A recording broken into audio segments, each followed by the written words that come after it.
Look, let me tell you, people know it. Here also in Sindoor, the first shot was fired by the Navy.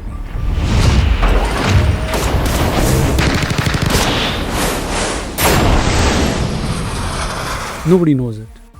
Really? Our Marcos were there on the northern border, northwestern side. We had a very major role to play. That is what I have been told. I'm telling you, it was seconds away from pressing the button. But then it has to come from the powers that be. It is not a decision of a commanding officer over there. So we were ready. Ready? We were ready. And Pakistan knew it, that we were ready. And hence the call to the DTMO. They knew it. That anything at that stage on, we are talking of 10th, 11th May, would have changed the whole history, geography of this area. That is the kind of weapons which we hold right now on our ships. It would have caused nothing less than a havoc. But then better sense prevailed over there that they said, okay, fine. They called for a ceasefire. Yeah.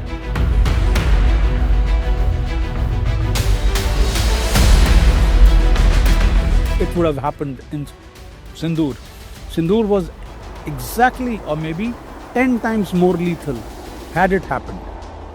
But it was their good luck that the shots were not fired from the sea. But the game was planned.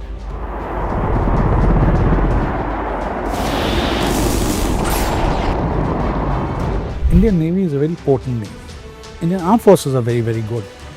And now the focus is coming on to the Armed Forces to be ready, combat ready for any eventuality.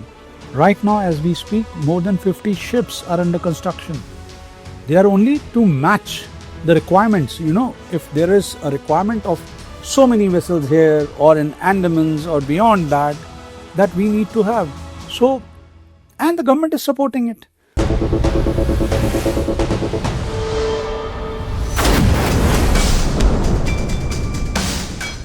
When we talk about war, we usually look up at fighter jets, missiles, mountain battles, but some of the most decisive moves in India's security story happened far below the radar, at sea. From the silent naval deployments during Kargil to today's high-tech chessboard of the Indian Ocean region, where China is expanding its footprint, this is a domain where deterrence doesn't shout, it signals. Our guest today has lived this world from the inside. Let me welcome Capt DK Sharma, Vishesh Seva Medal awardee, served in the Indian Navy for 32 years. Thank you. Welcome to our show, sir. Thank you, Aditi. Okay. It's a singular honor and privilege Thank you, to be on your show and on a platform like this. And, to start with, I must first of all share with my young listeners that why is the Navy called the silent service? Looking at the action from the Army's point of view or the Air Force point of view, you will come to know the roar of a jet, that something is gone and something is coming. Army movements, you come to know from, the railway tracks, the rakes moving, the tanks moving, fast movements is happening. Some area somewhere is being, denied to the normal traffic because there is a convoy passing. Correct. But all these things you do not come to know. But that is the role of Army, Air Force and Navy is like that. So we will talk about Kargil, how it happened, what were the lessons, we drew from there and what was going to happen if it would have happened in Sindoor. Sindoor was exactly or maybe 10 times more lethal had it happened. But it was their good luck that the shots were not fired from the sea. But the game was planned. All the, whatever you may say, that moves were made. The pieces on the chessboard were placed and very, very strategically placed so as to how to deliver the max punch in minimum time. Let's just circle back to Kargil, 1999. It was a very chaotic moment. We were all youngsters, at least at that time, and I remember it was my first job. I was in Z News at that time. And Kargil was a watershed moment for us as journalists, for me as a journalist, because I'd never seen a war before as a journalist. Where were you posted when the first reports from Kargil came in? Do you remember that moment? I was posted to this frontline destroyer called as INS Rana. Okay. And this is the time when the balloon had gone up. We got to know about Operation Talwar much later. You obviously were at the forefront. And the naval deployment in the Arabian Sea. Tell us exactly what transpired in Operation Talwar. What did we do? What did the Navy do? Okay, you know it. Operation Kargil, a part of it, the naval operation was Talwar. The war was happening here. They had encroached. They had taken few heights and they had to be taken back. Now, when you are already at a disadvantageous position, for the army it was a very challenging task. They had to go up, take back their heights and whatever was the lost ground. So this was happening on this side, and there were, it, the whole world knows it. Yeah. There were tremendous amount of casualties of young officers, which became a very sore point, and it had to be, revenge had to be taken. How you all saw it happening. In the meantime here, to put pressure, there was a role by every service. And the Navy was deployed in a way that the Eastern Fleet joined hands with the Western Fleet, and the number of ships almost doubled. And then we were spread all across the Makran coast. Now, Makran coast is the coast of Pakistan from left to right, from Iran till Gujarat. Their entire This is around 850 kilometers. So this was the coast which had 5 ports, out of which the major ports are Karachi. And now you can hear is Gwadar. Other ports are not major ports. So these have to be kept a stringent eye that what is going in, what is coming out of the harbors, and how do we, silently choke their supply lines. Supply lines means all the cargo is coming, whatever they import is coming from the sea routes. Not much can come from air routes because of the kind of economics involved. So the fuel lines, whether it is crude, whether it is finished products, whether it is lubricants, whether it is the cargo, whether it is wheat, you name it, everything comes from the seaside. So Indian Navy had kind of put a barrier all across all the routes, and it was declared in various stages as an exclusion zone. The merchant shipping was given adequate notice that you will remain away from this zone because this is now a contested zone. There is an action impending by but Indian Navy is now going to do some action here, and you have to come out of it. So you are given a particular time frame or window is given, and that is as per the norms, as per the UN norms that you inform, because war is between A and B, but the ship might be of country C, D, E. So they should not become the target, and hence they are given a time. So all that was done by Indian Navy, and at one point in time, they were just choking, and there was no fuel left in Pakistan because all these lines were cut by us. There was no movement allowed. So, and that is what caused the then Prime Minister of Pakistan to rush to US and ask for a kind of a ceasefire and, let's stop it. But in the meantime, Indian Army had done a tremendous job with Air Force, and we had scaled the heights, and all those stories are out.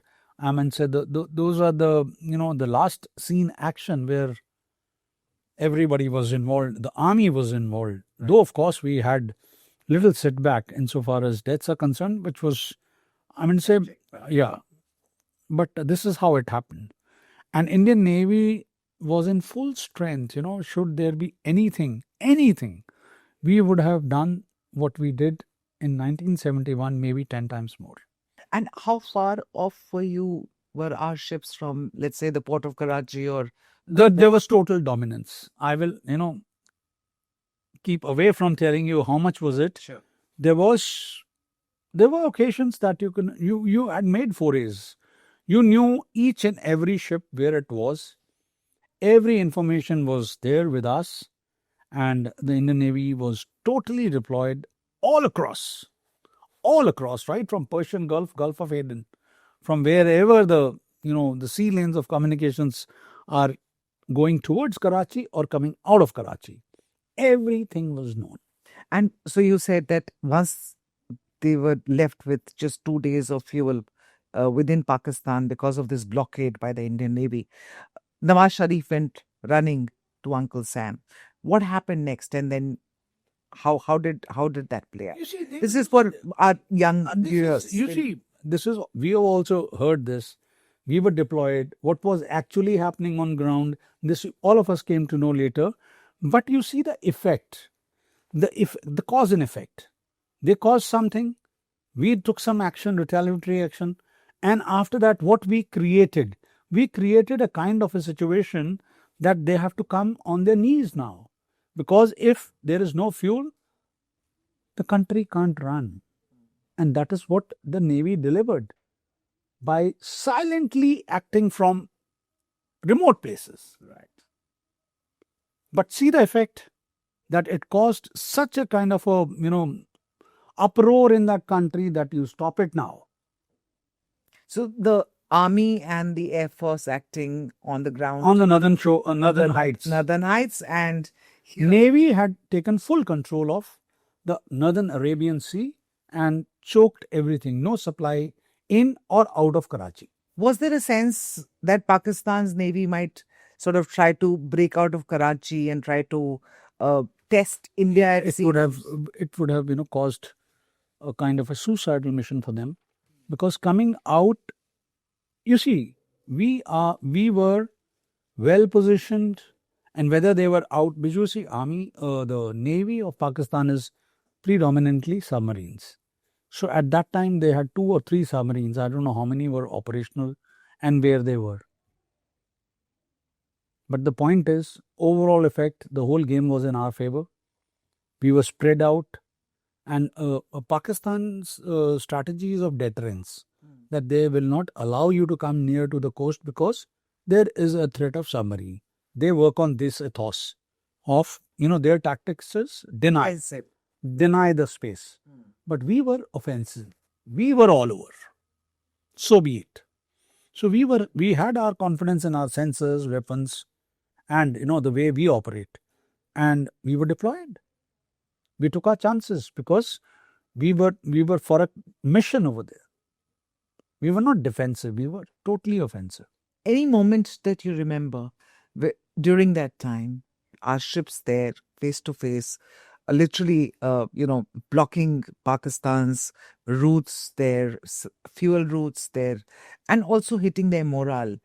Any incident you remember which at that point you thought could have led to a larger flare-up? That would have only happened had they acted first. We were ready and we knew what is to be done. So all the ships had their orders but sealed. And our orders can only be opened once the signal comes. So we were deployed for nights together. I remember we went out from Vizag, came to Kochi. From Kochi we got deployed 19-20 nights all across, right from the Persian Gulf, coming down to northern Arabian Sea, coming towards the west coast of India, then heading back and doing patrolling. All of us had our areas demarcated. This is your area of responsibility. This is your area. And we were all major warships, the frontline major warships. And the orders were sent Sealed. in advance. They were sealed. They were sealed. So what is that, an envelope? It's an envelope. Oh, it's a physical order. Yes, it is. All these orders are written so that there is no ambiguity. There is no ambiguity at all. I don't know, but I can tell you surely it will be in font 18 in capital. that nothing can go wrong, because it has gone to not only to you, it has gone to the full fleet.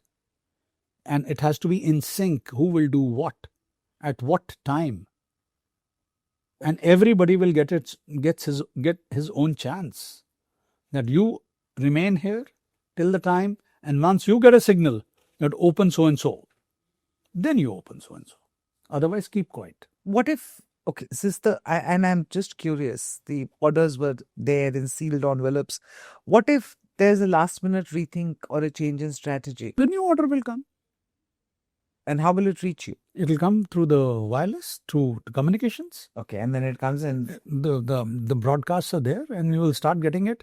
You will get it, your sister ship will get it, somebody else will get it, confirmation will come. You will have to read back what have you received. okay. You read back, it is in top secret, whatever is the format, it is encrypted, it is sent out. So it is. So in 1999, when you were deployed there, those orders were there in sealed envelopes. You never got to open them because I was the principal warfare officer. Right. It was under my custody. It was in my safe. Did you open it? 3 times a day I used to go and have a look. You know what happened in Operation Sindoor? Everybody says that we were just seconds away from pressing it. That is what is written in the envelope. That so and so ship, so and so call sign will target so and so. Right. With so and so weapon, how many? 3, 2, 1. How many weapons? Much detail. Everything is very crystal clear. Okay, so you brought up Operation Sindoor, and when the DGMO, the Pakistani DGMO, called the Indian DGMO in May, to say that, okay, now let's stop it and we want a ceasefire. What do you believe to be the role of the Navy at that time? What do you think? The Navy was, I'm telling you, was seconds away from pressing the button. But then it has to come from the powers that be. It is not a decision of a commanding officer over there. So we were ready? Ready? We were ready. And Pakistan knew it, that we were ready. And hence the call to the DGMO. They knew it.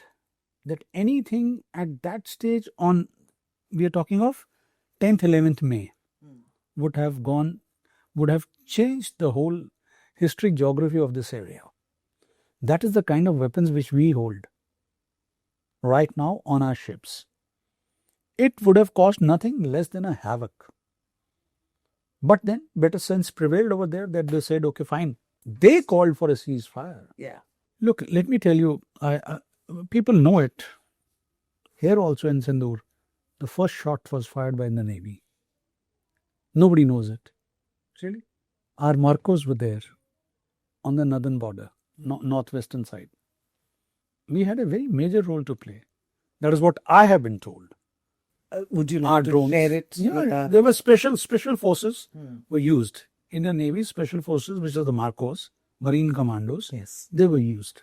Only this much I know, that they were very much there when the first Shots were fired. I was going through a recent piece written by you suggesting that China's threat to India is increasingly on its sea lanes and whatever. And that's what everyone says. But then there's a Galwan clash that happened, and we were eyeball to eyeball along the LAC for almost 4.5 years. The situation right now in the Indian Ocean region, in the South China Sea, with regard to China, because you hear a lot about, and especially in the last several years, we've heard a lot about what's happening along the LAC, less about what's happening in the seas. Look, China, the PLA Navy, People's Liberation Army Navy, so the naval side, is now the biggest navy in the world. Yes. Let's accept it. Yes. So whether it is bean counting or whether they are proficient to, take the war away from their shores. 2 aircraft carriers, they are already operating. The third one is undergoing the final trials, Fujian. And they have a very ambitious plan of 6 aircraft carriers, all nuclear. So they are going to be, they already are. And they have their plans well sorted. So whether it is South China Sea, whether it is all the littorals of the South China Sea, whether it is the first island chain, second island chain, and they have a base in Gwadar, they have a base in Djibouti. So see their plans, and they are an economic power. So once you have the economics to support your armed forces, these are but obvious, and they want to rule. But now comes the point of oceans. Oceans are global commons, which means I can't deny you coming here, neither can you deny me. So they are telling the world that South China Sea is China's sea, and there are problems over there. They are making islands left, right, and center over there, and making their bases and putting their own claims that historically this all belongs to China. Whereas the Quad countries, whether it is US, Japan, Australia, India, we have joined forces, and we are trying to say that the rule-based orders will, freedom of navigation, freedom of overflight, everything will have to be as per the book. It cannot be dictated by you. Be that as it may, they are doing problems with Philippines, they are doing problem with Vietnam, they are bullying everybody over there. They tried to bully India. No, yeah, they will. And now you see they are slowly coming out. Right now, 4 of their research vessels are in Indian Ocean region in global commons. We know it, they are there. They know it, that they come on the pretext of doing some kind of research, but we know what they are doing. They are mapping our seabeds, but from where the data cables are going. Then they are looking at the temperature gradients of Indian Ocean region, so that tomorrow if they have to use this against us, how best they will use it by when they will know the temperature gradient of the ocean, they can deploy their submarines in those pockets where you can't detect them. So all this is a years and years long survey. The data goes there, then they develop it, then the software algorithms are put, and then they know which is the best place to hide when they come, and they will come. So whether they come from the Malacca, whether they come from Sunda, Lombok, Ombai, whether they take a route beyond Australia and then come this side, they will come. This is inevitable. You will have their carriers operating here. They will come slowly and steadily. They are strengthening Pakistan Navy. Today only you have read the last of the 8 Hangar submarines. 4 are being made there, 4 are being made in Karachi. The 4th one has been launched in China, which means that in 4 years they are going to give 4 boats to them. 4 submarines, which are conventional boats, which will change the whole game here. So once all this is happening, and you mean to say this is the might of Pakistan? No, it is China. It is China. They are making it, they will train them. Who knows that it will be manned by them? Because Gwadar, any case, half of it is owned by and manned by so them. they are giving them ships, they're giving them destroyers, frigates, they're giving them air force, they're giving them submarines. And slowly, the ring is, will start exerting its pressure on us. Okay, so 2 questions. China's endgame, and what is India doing to push back against this partnership, which is sort of which is definitely very lethal for India's security? Look, let me tell you, and let me assure our own people, the Indians, the youngsters and everybody, that Indian Navy is a very potent Navy. Indian Armed Forces are very, very good. And now the focus is coming on to the Armed Forces to be ready, combat ready for any eventuality. Right now, as we speak, more than 50 ships are under construction. They are only to match the requirements. If there is a requirement of so many vessels here or in Andamans or beyond that we need to have. So, and the government is supporting it. The geopolitical situation, the geostrategic situation, which is happening around us in Indian Ocean region, it's changing. It's very dynamic. You see how things are changing. Suddenly, Bangladesh has also jumped into the fray. Correct. So it will be their bases all around us. And if I am not prepared and if I'm not, attentive enough, then I stand to lose. But that situation will not come, because the focus which is being given by this government to arm, prepare, and train our armed forces, whether it is unmanned, whether it is manned, whether it is, a manned, unmanned teaming, Aircraft cyber. carriers, Yeah, absolutely. I'm talking of much bigger things. You are only talking of, surface navy. I'm talking of cyber, space. Everything is now being taken into account, and we are working on it silently.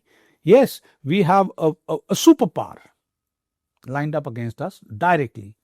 So it will be a mix of now hard power, soft power, diplomacy, how things will be settled amongst us, but nobody can stop them from coming here. Nobody can stop us from going there. But then what next? Will they openly, start interfering with our interest? I don't think so. That kind of liberty they do not have as of now. We have that much of intrinsic power that we can look after our interest and the interest of the world in Indian Ocean region. And when I say IOR, which means from the east coast of Africa to say around Singapore and all this west of Indonesia, Thailand, Malaysia.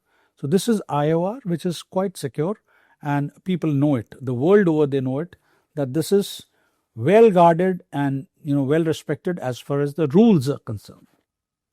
Right. You spoke about the Quad navies and the various exercises that we do with other partner nations at sea in the Indian Ocean region. How far are these sort of how except being a deterrent? Is there more beyond just being a deterrence? These partnerships, including the Quad. Whether it is US Navy, whether it is Japanese Navy or Australian Navy, we are now doing bilaterals, that means one-to-one, and a multilateral exercise, which is happening very often. And the reason beyond that is I don't have to spell it out. That there is an elephant in the room, and should it go rogue, then how it has to be reined in. So there will be various axes. India on one side, US from the Pacific side, you see Japan from the northern side, Australia from this side. How well it will be coordinated, that is kept, within the realms of Quad. But there will be counteraction should they try and do something which is beyond ethical. Right. So whether they want to put pressure on Philippines, or whether they, do something with tomorrow with, Indonesia, Malaysia, Vietnam, Cambodia. You never know what their next design is. That is why you will find the US carrier coming from the straits, in the Korean straits. There is so much pressure on Taiwan that they will take over Taiwan. Let's see. When we have been hearing it for last 10 years, we will probably hear it for next 10 years, that it cannot happen so easily, because there are other countries which, we are in partnership with Taiwan. There is some understanding that In case it should. Earlier you talked about China's navy, and you said they have the most superior navy in the world. Tell me, By numbers. So are numbers important, or is the Numbers are readiness? important. No, numbers are important. Then is your proficiency, then is your training, and your experience. Chinese Navy is not seen to be a blue water navy. Yes, they're coming out now. They are coming out, they are doing their training, but it will take time.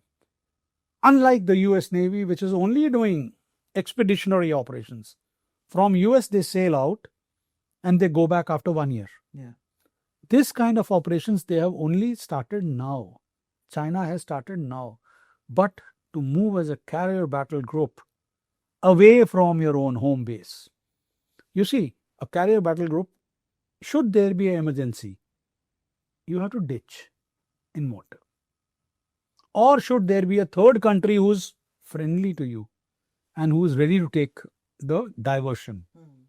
For example, you saw the F-35 in Trivandrum? Yeah. So, because we were friendly, otherwise that aircraft would have had no other choice but to ditch. But it landed because it could not land back on the carrier. Got it. So this is where we have yet to see China's CBG moving.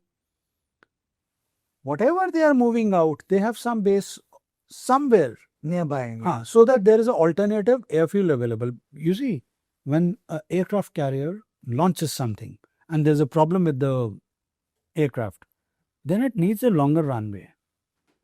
Then it can't come in for arrestor landing or V-stall landing. So we have yet to see that where have they reached in their operations, whether they are only during day they are doing it, or whether they are doing it day and night, or all weather, dark night. There are a lot of phases, and it is only a matter of time, practice, and the confidence of the pilots.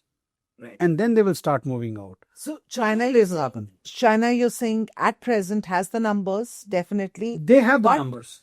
the experience and the We have precision- not seen them moving out of the South China Sea yet.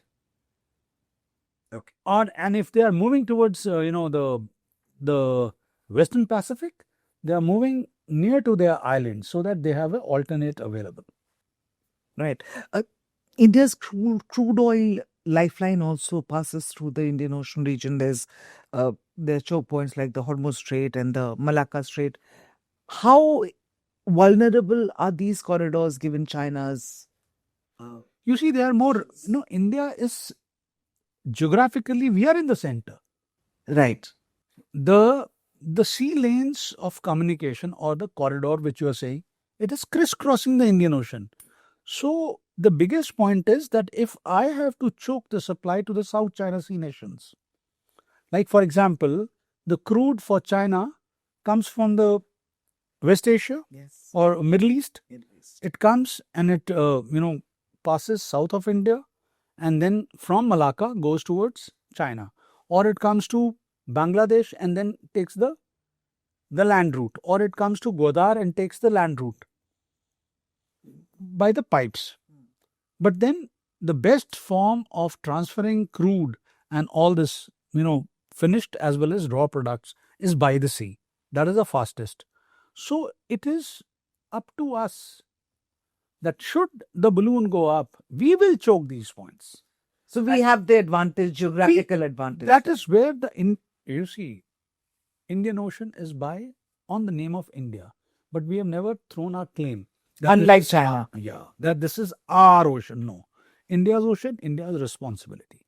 And we will ensure that everything moves as per the book. If you say that these are the global commons, you have the freedom of passage, freedom of navigation, freedom of overflight. We are not denying this to anyone. So what is India's this strategy to counter China's string of pearls approach? I've told you that this is all because of their muscle power and the money power. They are investing and trying to lure the countries. For example, they made huge investments in Maldives. But now what has happened? Maldives are back with us. Similarly, they wanted to come and make inroads in Sri Lanka. Somehow it has been arrested.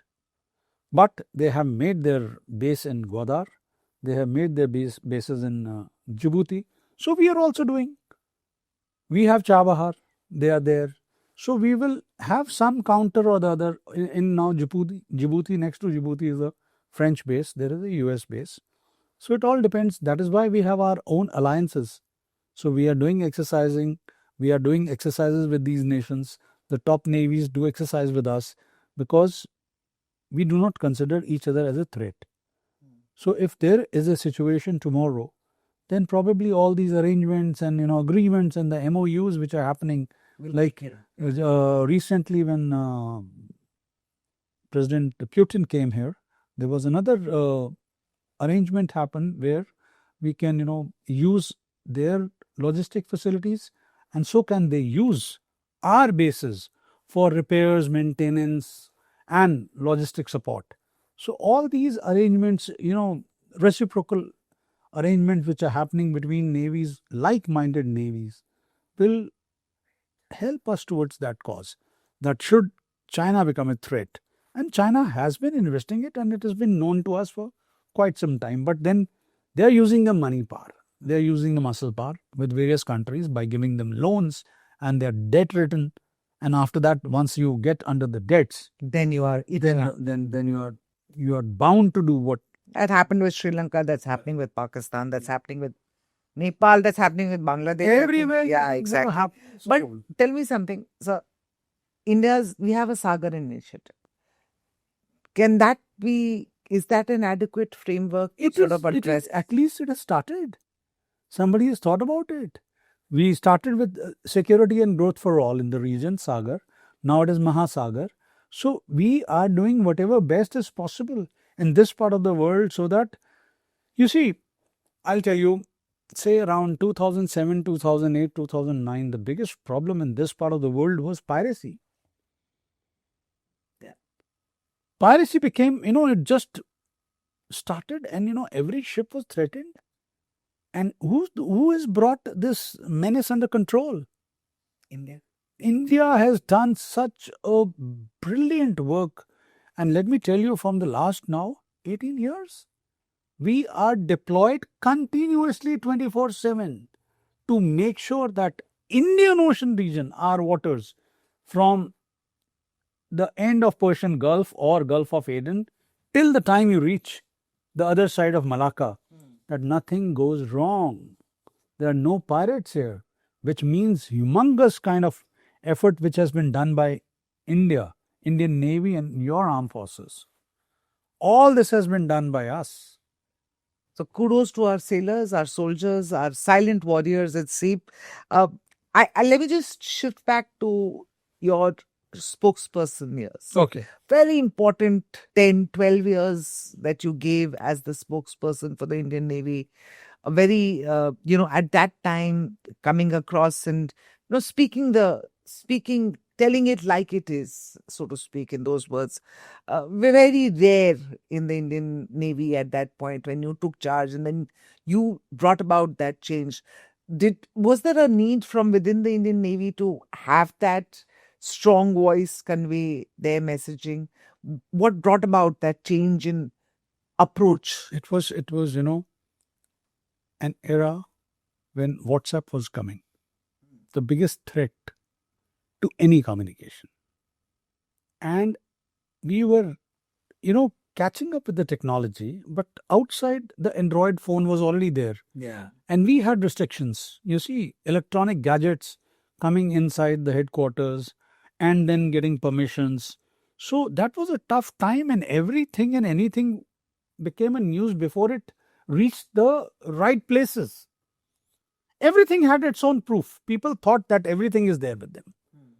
So coming out and talking to media and sharing the information with our own people, so that half-cooked stories, one side of the story, a sensationalizing kind of headlines which had no meaning actually.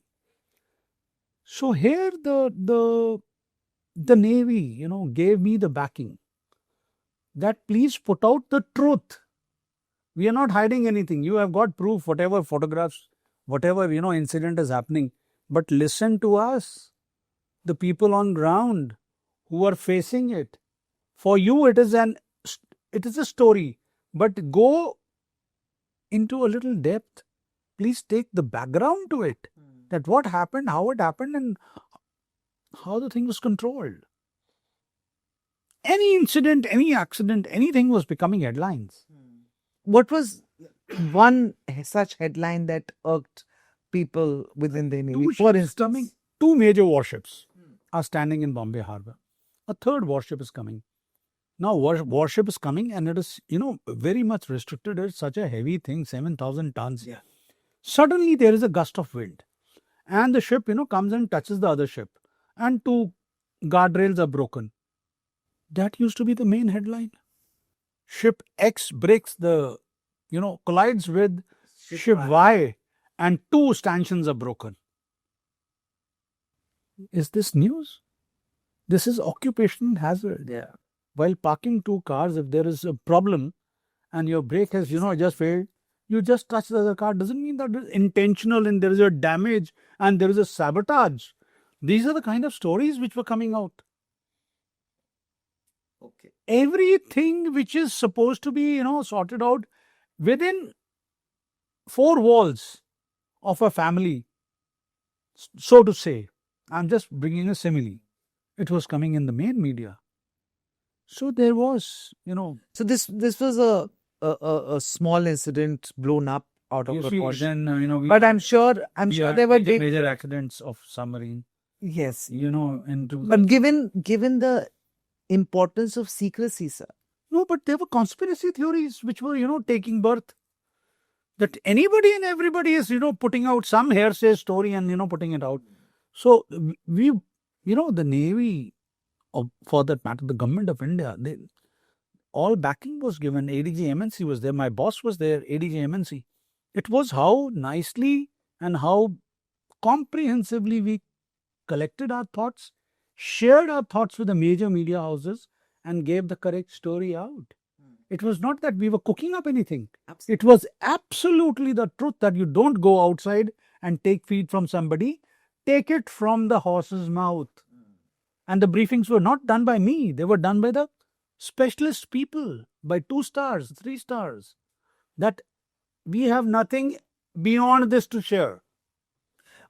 How would there must have been moments when you had to balance transparency with the need for secrecy. Obviously. So how would you navigate? People they're very, very seasoned defense reporters, let me tell you. They're as responsible as you and me are. They understand everything and where the red line has to be put. Something which needs to be shared, something is only for information. And it is for background information for you to understand. Beyond this, it can compromise a lot of things. So no point. Whatever is required for the people to know, they will be putting it out. And this much confidence we had in our own people. They are, after all, Indians only. They are not enemies here. So that is where the support came from the media. And that is how the team, then evolved. That there was so much of transparency that there was nothing hidden. There was no need for anybody to ring up anyone to seek anything beyond what the official channel was giving. You received the Vishesh Seva Medal for your role as the spokesperson. Looking back, what do you think changed permanently the Navy's relationship with the public? What one thing? You see, my role was very clear. I was entrusted with, that good things about the Navy should be known. Yeah. And our recruitment should, take a spike. And I'm very confident and I'm very proud of it that during our time we did 3 movies. One is Indian Naval Academy. Inside Indian Naval Academy, one we did was Submariners, and the third one was the Tarini, where the 5 girls went around the world. So these 3 movies made all the difference. They opened the portals of Indian Naval Academy for anybody and everybody. You can still have a look at it. Discovery and National Geographic, all these 3 movies which we made, it changed the perception about the Navy. Making of a submariner. What happens in a submarine? How difficult, how tough the life is. But it is not that you can't, become a submariner. You have to have it in you. And it's a voluntary arm. There is no compulsion. If you feel good, if you're not worried about the space, that claustrophobia about the space, then it's a place for you. Because you are submerged for days and months. You've been on both sides, a uniformed officer as well as a TV defense analyst. What do, in terms of narrative, even during Operation Sindoor, we saw Pakistan deployed its narrative factory to put out all kinds of news, fake, picking up pictures from here, there, putting out whatever narratives. India is not as quick with the narrative. Do you think we need to do more to fix our narrative, especially during wartime. Stratcom, you're right. We have taken our lessons and they have been taken with a pinch of salt. A lot of things are happening. I can't tell you that there are a lot of workshops which I am also involved in, which is happening. Teams are being made. Information warfare is now becoming a specialization. Wow. It will be, with every command, every unit, there have to be 2-3 people who are up and about. That how information is to be taken, disseminated, passed on, how fast it has to move. It cannot wait for approvals. So there are channels being made. Yes, but we have a very rigid hierarchy. So now that is being tweaked. That's wonderful to hear, sir. And so, I mean, it makes me very proud to hear that we've taken those lessons. We are doing what is needed to be done. Because I remember during Sindoor, at one point, I was speaking to some army officers, and they were saying that Pakistan has about they're launching their narrative in about 16 different Indian languages.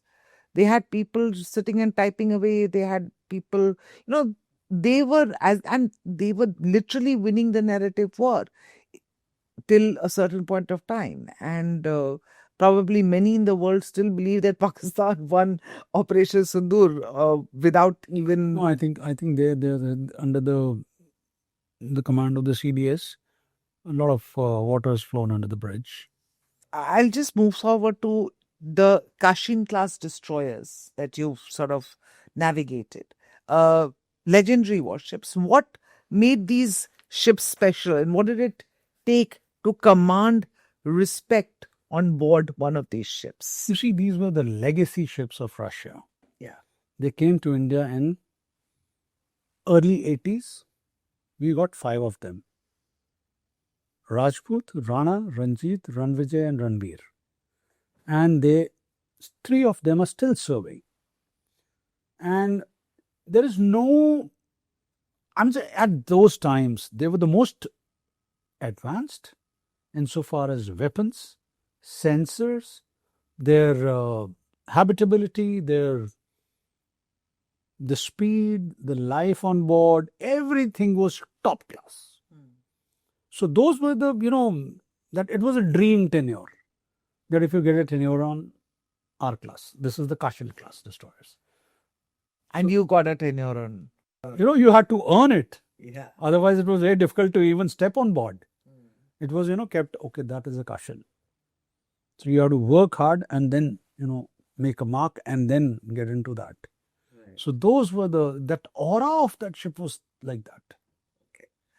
So navigation and direction is all about precision. What is the one mistake at sea that keeps every navigator awake at night? The navigators are awake 24 hours. Let me tell you that. Because, but now things have changed. The GPS has come, a lot of things. But during our time, it was all dead reckoning. From where you're going out, how much is the tide, how much is the drift, and how much you will get away from your intended track.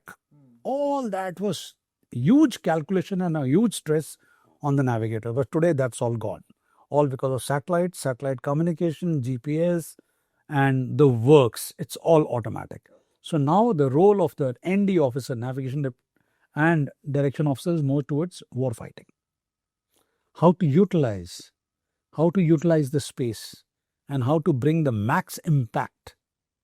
That is what is the primary job of the officers now on board. Because a lot of things have got automated, a lot of technology has come in, where a lot of, manpower, time, energy used to go. It is now all sorted. It is all mechanical. It is happening on its own. All algorithms are there. Everything is solid state. There is nothing which can go wrong. And should it go wrong, just change it. There is no defect identification and rectification and 20 of you are looking at it. Now it is so simple, solid state. If something is not working, remove that part, put the new one and send it for repairs. So there is another department, at dockyards, which will look after this. You don't waste your time. So there are logistics channels are made like that. That insofar as war fighting is concerned, operational efficiency of the ship is concerned, there is nothing stopping it. You have to just tell what is not working. That's it. It will be airdropped to you at 10,000 miles. Wow. Okay. We have that facilities. PATI will carry that part. He'll come on top of you. He will come 5 miles ahead of you, drop it with a parachute.